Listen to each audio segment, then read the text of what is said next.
Hi friends, నేను మీ రాజీని. Welcome to trendy and healthy recipes.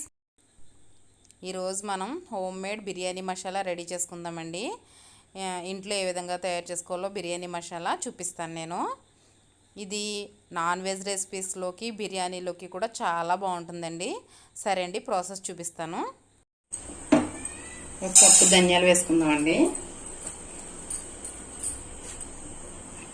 Half cup జీలకర్ర, చిన్న మంట పెట్టి ఫ్రై చేసుకుందాం.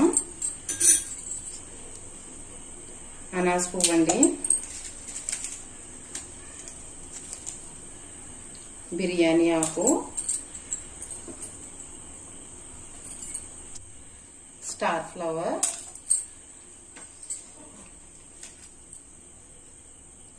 యాలక్కాయలు,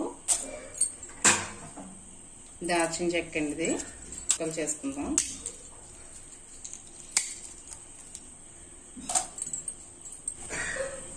నల్ల యాలకులండి,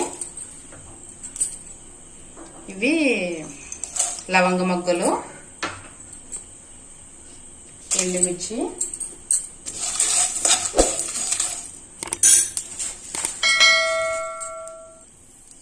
షాజీరా అండి, సోంపు అండి, ఇది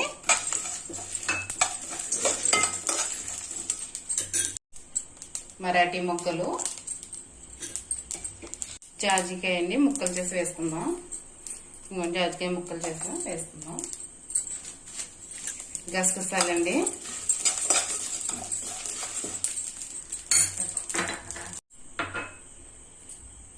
గులాబీ రేకులండి.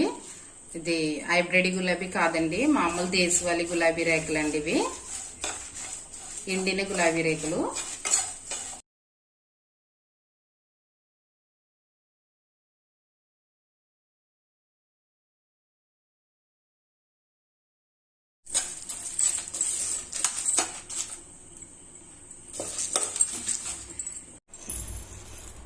మిరియాలండి,